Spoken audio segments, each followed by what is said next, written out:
Paano kung sa isang iglap, lahat ng iyong pangarap ay biglang maglaho? Paano kung nagising ka na lang sa madilim mong nakaraan, kasabay ang paglubog ng araw at ng buwan? Malaman mong lahat ng iyong paghihirap ay walang pakinabang, na parang isang bagay na patapon na lamang. Paano kung ang mga oras mo ay matapos sa segundo na nasayang ang mga panahon na dapat inilaan sa mas pakinabang, subalit natapos ang oras ng walang kabuluhan? Ang daming kaluluwang naliligaw tungo sa kadiliman. Hindi mo ba naririnig ang kanilang iyak sa pait? Hindi mo ba naririnig ang kanilang sigaw? Ang kanilang pagtawag ng saklolo? Paano mo nga maririnig kung ang puso mo'y naging manhid? Kung ang puso mo'y sa ibang bagay nakalaan? Ikaw, gumising ka. Ikaw na Kristiyano. Baka nakalimutan mo na ang mga bagay na mas mahalaga, kung bakit ikaw ang pinili ng Ama upang maging sundalo niya mula sa kadiliman tungo sa kaliwanagan.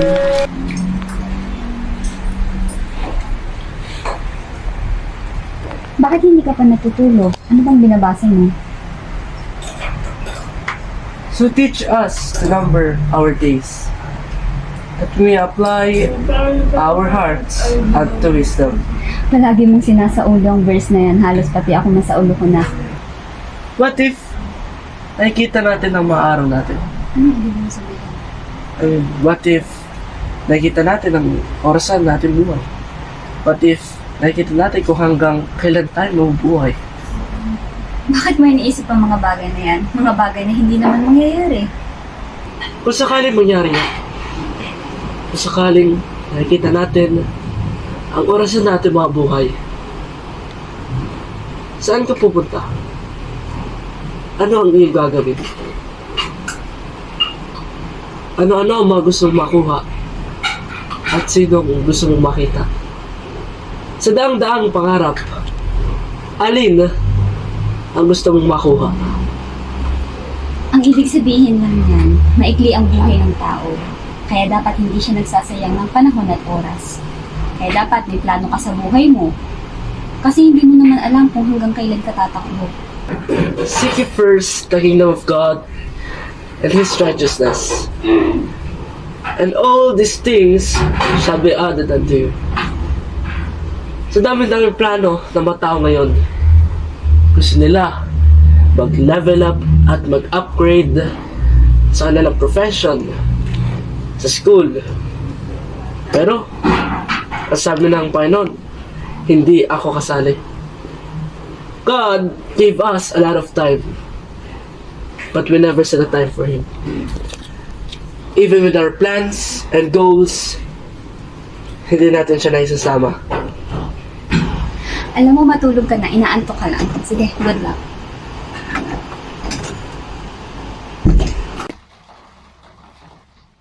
Ate, alis mo lang saglit.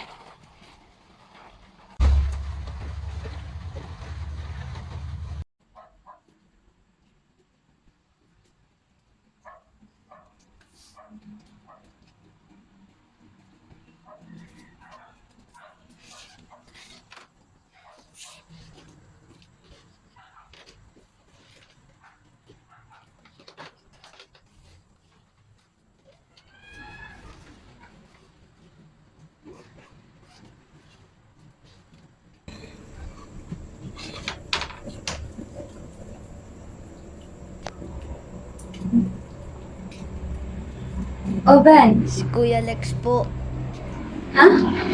na-aksidente. Si Lex? Wala na po siya.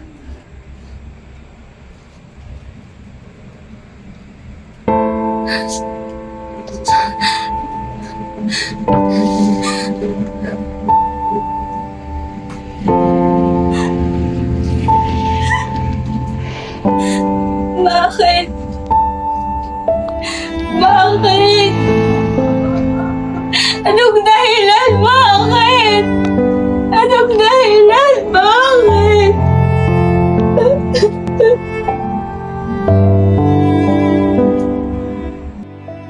Sakaling nakikita natin ang orasan natin mabuhay, saan ka pupunta? Ano ang iyong gagawin? Sa daang-daang pangarap, alin ang gusto mong makuha. Anong marka ang nakikita ko? Orasan ba ito ng buhay ko?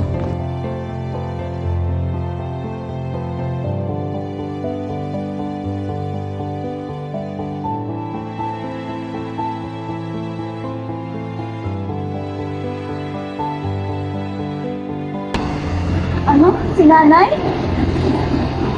Nasaan siya?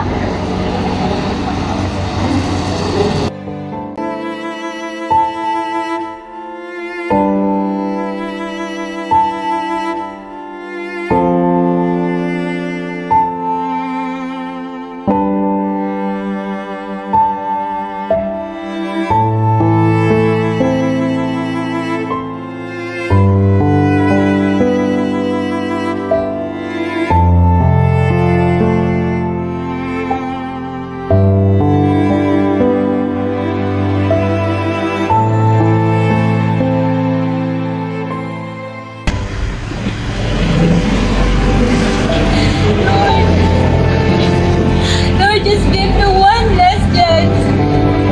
One last chance, Lord, na mabuhay. And I will serve you. Bigyan niyo pa ako ng isa pang pagkakataon na mabuhay.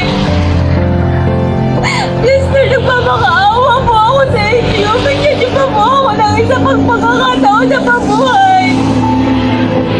Hindi ko po kayang harapin ang aking kamatayan.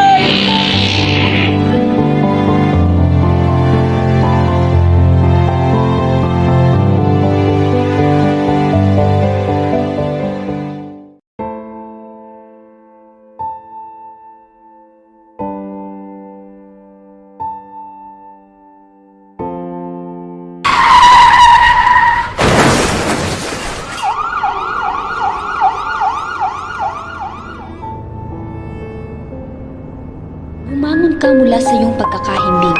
Baka hindi mo mamalayang ikay mahuhulog na rin at ang tinig sa iyo'y maging isang hangin. Buksan mo ang iyong mga mata kasabay ng iyong puso. Masdan mo mga kaluluwang papunta sa impyerno. Bumangon ka. Ate, Sunday ngayon. Damaladan din nakakasama sa church. Ate, bansan mo na. May almusal, oh. Nakita na si nanay at si Ben. Lex, Ate, bansan mo na. Late na tayo, oh. Bumangon ka habang may oras. Sumulong ka habang may lakas. At baka iyong sabihin gusto kong sumulong, subalit ikaw ay nakaratay na. Sabihin gusto kong bumangon, subalit sa kumunoy ikaw ay nakulong. Tama na ang mga salita. Sumulong ka at gumawa.